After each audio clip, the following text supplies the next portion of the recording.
let's start with what developed over the course of the weekend and what has been going on, which is understandable considering there have been no on-field workouts. Players are trying to get back together, especially in states where they've loosened some of the restrictions to work out privately. The Niners had done that.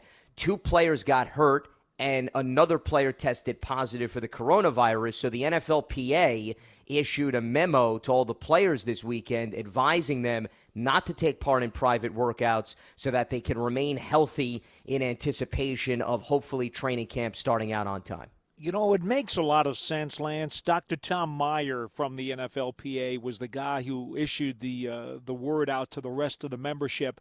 And if you think about it, right, I understand that in a number of states, things are going very well with the curve, but there are obviously a lot more states where it's not going so well. And I think it's just easy for some of the younger athletes to think that they're indestructible and to forget that sometimes we are still in the middle of this very serious pandemic. And so, you know, in the quest to continue to hone their craft and to go out and to try to make sure that, hey, they're going to be ready when they report to their respective teams, they're maybe getting a little bit careless. And so, you know, good for the NFLPA to get that out there because these guys have to be mindful that this is still a very fluid situation. And just as much as we want everything to work out well and we want the season to start on time and everybody to be able to play, it could easily go in the wrong direction if we don't mind our P's and Q's.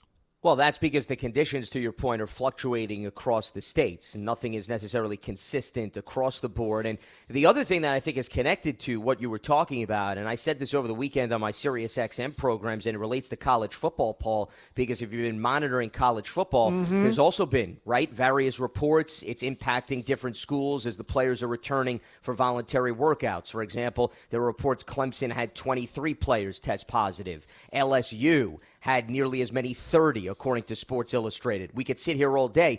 The responsibility, and this is what you were touching on, lies on the players. At the end of the day, Paul, there could be as many medical protocols in place, and every team, including the Giants, is doing their due diligence to set up the team facilities accordingly for the anticipation of the startup of training camp. But the players are going to determine what becomes of this season based on their individual approach at the facility as well as when they leave the facility. And if there is going to be a season without interruption and everything's going to go as smoothly as humanly possible based on the circumstances of this country, to me, it's in the hands of every single individual player who suits up for an NFL team. That's very true, Lance. Although I will tell you that Mike Florio of Pro Football Talk did post a tweet, I guess it was a couple of days ago, and I know that things are changing on a daily basis, but I do think, I watched his program this morning, this particular statement still holds. He talks about how he has gone back to some of his sources within the league for an updated assessment on how things are going in light of the NFLPA recommendation that the players don't necessarily work out with each other in these independent sessions. And he comes back and says here, as far as his sources are concerned, the NFL remains highly optimistic that the 2020 season will happen. Less optimism exists that fans will be present for any of the games, however. Those last two lines, a quote from the Pro Football posting that Florio just put up within the last 48 hours. And I just can say this to you, Lance, from the people around the league I've talked to, and I'm not talking about anybody within the Giants organization because, quite frankly, we've been sequestered from them. But the people around the league who I have spoken with, who have some pretty good connections into New York about this whole situation, continue to believe that they're going to do everything humanly possible to make this season happen. They're determined. They know it's going to be a lot of work. They know there are going to be some detours and potholes in the road, but they believe that they can safely get this season underway. And you know what? I don't blame them for feeling that way. This is a big deal to a lot of people, and we're not just talking about, the business angle. We're talking about also the psychological angle where this country badly needs the NFL, especially considering what's happening to Major League Baseball.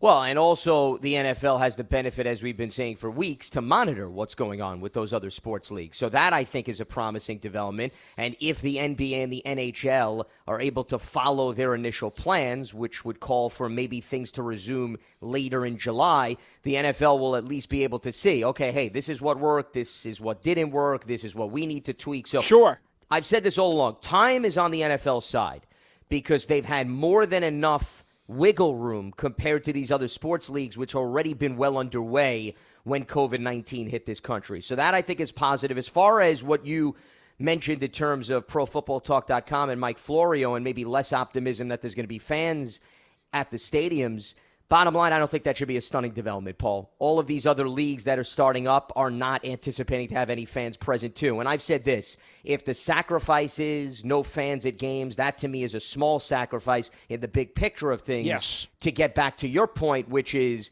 the economic ramifications, the psychological ramifications, everything else that you can incorporate into a scenario in which we did not have football.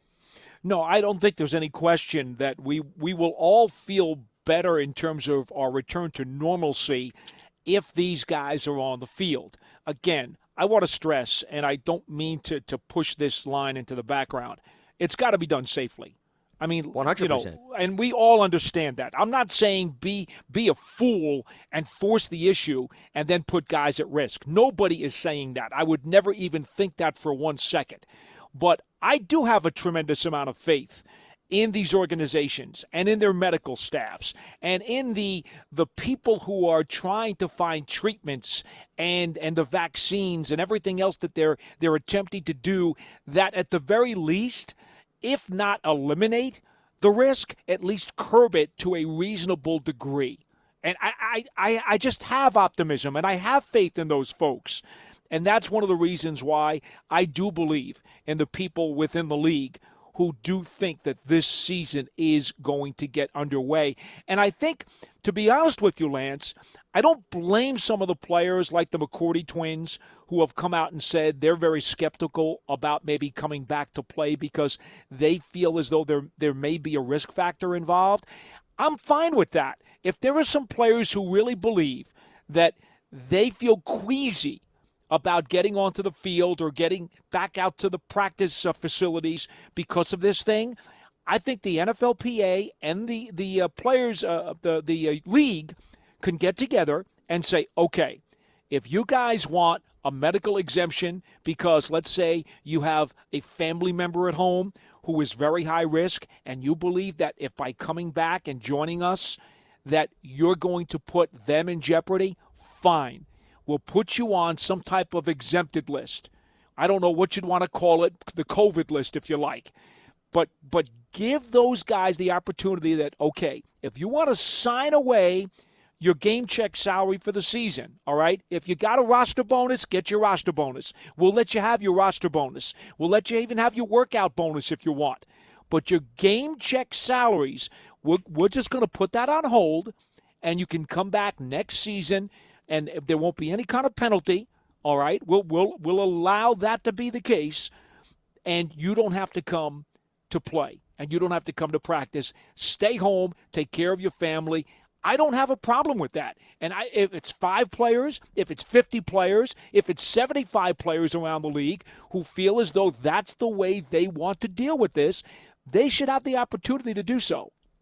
Well, one of the things that the NBA was discussing amongst the players' union was the fact that you can opt out, which is what you're basically hitting on. Major League Baseball has also been discussing that. So the NFL could go down that road, to your point, Paul, and they can offer the union the opportunity to say, listen, if you feel you're at high risk, you have family members you're concerned, you have the opportunity to opt out, you have to notify the team and the league by this date, and then a medical exception perhaps could be granted. But the bottom line is, Paul, if it takes that approach before the season even starts, then it would be before you finalize the 53-man roster anyway, so you really wouldn't need to give a team an exemption. You'd only really need to give a team an exemption if something developed during the course of the season in which a player said, you know what, I don't feel comfortable anymore, I want to sit out. And those are things that can be negotiated between the union and the league. That I don't think is unheard of.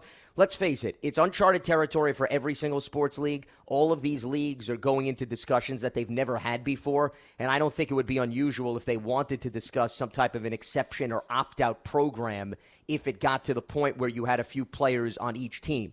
The other thing connected to what we're just discussing, I was listening to ESPN's Adam Schefter this morning, and he was reporting based on conversations that he was having with players and executives. You have to understand, Paul, when you look at the makeup of a locker room or a positional group meeting, you have players at various different levels of their life. And what I mean by that is you have veterans who have well-established families and young kids and maybe married. And then you have the players that are just coming out of college that may live a very different lifestyle, Paul. So, that's the other key that's going to be a balance this season. Sometimes the player that just got out of college still has those ways of wanting to socialize and may not be able to show that discipline that a veteran would who, hey, once they take care of business at the facility, they go home, they visit their family, they solely interact with their family. So there's going to have to be, I think, some deep conversations within the locker room for maybe some of these younger guys to understand what's at stake if you practice the same type of socializing that you did under regular and normal circumstances. Well, you're right. I mean, everybody has their own way of living and their own habits and their own responsibilities. So I don't think there's any question that you can't treat everybody with a paintbrush here. There are going to have to be considerations. In fact, beyond what you just said, Lance, how about the fact that there are some members of different coaching staffs? For example, the Giants have running backs coach Burns, who, with all due respect, he's a little bit up there in age. And doesn't that automatically put him in a higher risk group? So, if, for example, he decided, I know I just joined the organization, but I'm older and I'm not feeling really comfortable with this whole thing. If he wanted to take a sabbatical or if he wanted to do just virtual learning sessions with his running backs, maybe you have to figure out a way how to help those guys deal with their jobs, because everybody needs to be considered. You can't just automatically paintbrush people and say your feelings and your situation and the circumstances that you have to deal with in your life are irrelevant. You can't do it that way. We're all human beings. We're all people, and we all have to figure out what's best for us given what has happened. It involves the players, the coaches, the medical team, the equipment team, everybody that is going to be around the players and coaches on a consistent basis. Everybody needs to be well-disciplined, and everybody needs to think outside of themselves. I think that's the big key here moving forward. Now, you brought up the fan element. Interestingly, Mark Cuban, Dallas Mavericks owner in the NBA, he spoke with Steve Serby of the New York Post, and crowd noise came up within that conversation, and he was specifically talking about things that the NBA is looking to experiment with as they try to start up that Orlando bubble in late July. But this could very well be something that the NFL may want to entertain in terms of having crowd noise at games in the event that there are no fans. And what the NBA is looking into is, and I'm using a direct quote here from Mark Cuban, there will be a lot of technology we will be experimenting with to try to introduce noise and make the event more entertaining for players and TV viewers. We've been having a lot of fun with apps that allow fans to push noise. They make it home into the arena. So not only will there be competition on the court, there will be competition from fans to contribute energy as well, end quote. I'm sort of torn with this idea, Paul. First of all, I actually think it's going to be quite interesting to hear players interact and get a lens into a different part of the game that we normally don't. So I'm excited to see that in the event there's no fans. And the reason why I'm torn is when you start having competition between fans, then all of a sudden you're going to get into, well, one team is doing its due diligence to involve fans in their home games, other teams are not, and then you're going to have a disadvantage, and that brings into play competitive balance, and I'm not for that. Well, I happen to agree with you. I'm fine if there's no artificial crowd noise pumped in. Now, what Cuban's talking about, as you said, is a way to use technology to where it will actually be real crowd reactions, somehow interjecting them into the broadcast. That's a little different than planning or playing what back in the 70s we used to call a laugh track. Yeah. I know it's a little before your time, Lance. Oh, no, I know exactly. People Okay. are using it now because they have no audiences for live TV shows. So I know exactly what you're talking right. about. So you'd watch a television program at home, let's say it was a comedy, and they would interject this laugh track to kind of subconsciously at home make you think what it is that you're supposed to be laughing at. And, I'm not a fan of that. I would not want artificial crowd noise pumped into the broadcasts. I'm dead set against that. And I feel if there's only going to be that sound, I'm with you. I think it's intriguing. I would probably enjoy it. I'm fine with it. Now, what Cuban's talking about is a little different. It's not artificial.